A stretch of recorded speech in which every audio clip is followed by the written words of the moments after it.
This 13-year-old youngster borrowed a bike from his pal and then vanished without explanation. What transpired following his discovery at a hospital 5 days later is described here. Welcome to USA Stories channel. Do not forget to subscribe and activate the bell button to receive all new updates.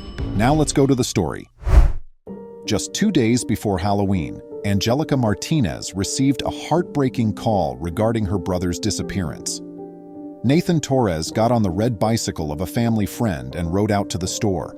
Unfortunately, he had a terrible incident prior to arriving. A few minutes after he rode off, the small kid was struck by a car, according to police records. In Hemet, California, the tragedy occurred within a quarter mile from his home. His family became really concerned when he failed to return home. Initially, they believed he could have gone to a friend's house, but as a day passed and he was still absent, they became concerned that they would not see the young adolescent ever again. Angelica Martinez, his older sister, searched the internet for any information on her brother's disappearance. "We were prepared for the worst, so I went online. A child who disappears may have been abducted or duped into meeting someone online," she added. The next day, October 30th, Angelica's single mother went ahead and reported the incident to the police. All of her and her mother's attempts to locate her brother were fruitless, including calling acquaintances, looking in other places, and even attempting to monitor his phone. They were unaware that Nathan had been in an accident that left him with a serious brain damage. Sad, huh? After that, the 13-year-old was brought to Moreno Valley Hospital for medical attention.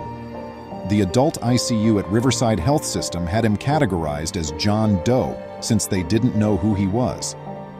The nurses and physicians mistook him for a 20-year-old boy. The hospital issued a statement on the upsetting event, but it withheld details regarding the adolescent boy's condition. Since he had changed his identity, neither his family nor the police could figure out where he was. However, how did his identity get confused? The reason for this was the distinction between their residence and the scene of the accident. Angelica claims that although they officially reside in Hemet, her mother actually resides on the boundary between Hemet and San Jacinto. On the other hand, her brother's accident is thought to have occurred in San Jacinto, around 3 blocks from her mother's residence. This was the point of failure, since her mother had reported Nathan's missing case to the Hemet Police Department rather than the San Jacinto police. Angelica was astonished that Hemet authorities were unable to identify her son, but she quickly realized that her mother had explicitly informed them that her son was riding a red gauntlet bike when he was last seen. 5 days later, Nathan was finally recognized by the police. After seeing the missing boy's report, a Riverside sheriff's officer contacted the boy's family to let them know that the John Doe at Riverside Medical Center was actually Nathan Torres. Is that really true? Angelica claims that an officer arrived at her mother's house carrying a photo of her adolescent brother who was hospitalized. Her family's hearts were broken when they learned what had happened to Nathan. The Hemet Police Department issued a statement on the missing youngster the same day. Hemet PD followed up with hospitals in the region and made contact with them. The adolescent was hospitalized as a John Doe, so even though other hospitals were called, they were unable to identify him. Angelica thought her brother's case might have been handled more skillfully by the Hemet police.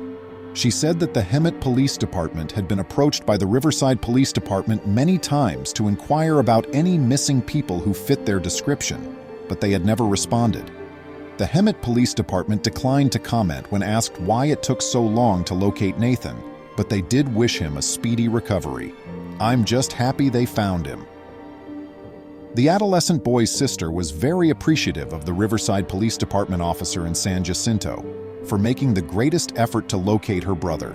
She never held the hospital accountable for anything and was also appreciative of them for admitting him. The family was pleased that they had taken care of her younger brother, since this was what was intended of them. Thankfully, Nathan's family discovered him in good time. They simply prayed he would survive and broke down in tears when they saw him. Had he not been found, the adolescent may have died. His sister was especially upset since she was separated from her brother at the time of the unfortunate incident. Her brother's health began to worsen while she was there, so she made the decision to stay with him in the hospital. She was terrified because of this. "He was doing great, and then all of a sudden we were losing him," she explained. The doctors told them that the pressure within his brain was supposed to be rising, not falling, yet it was becoming worse. By now, Nathan was critically ill and in need of immediate surgery. The youngster, unconscious, had surgery and luckily recovered. For safety reasons, his skull had to be removed. But now he had an opportunity to live. His family was informed by the surgical staff that the reconstruction of his skull would need around 3 months. But a startling miracle took place. 3 weeks following surgery, Nathan's family was thrilled to learn that he had recovered his skull. Amazing, huh? Even though he still had some more damages, at this point his swelling had subsided and his health had much improved. Because of the swelling and damage to his brain, he was placed in a medically induced coma to some extent. Nathan, nevertheless, is a warrior, and he overcame it in the end. His family was now able to discern whether he was awake or asleep. His neurosurgeons thought he could understand, but they weren't sure whether he comprehended them when they spoke to him. But he was not very responsive to orders. For Nathan's mother, who already has an 8-year-old daughter with special needs, his circumstances were particularly challenging. She now had to look after them both because of what happened to him. How difficult must this be for the boy's mother? She says she's simply glad to have him back and that she thinks he will get better, despite the hardship. The 14-year-old is unable to remove the fluid from his head on his own at this time.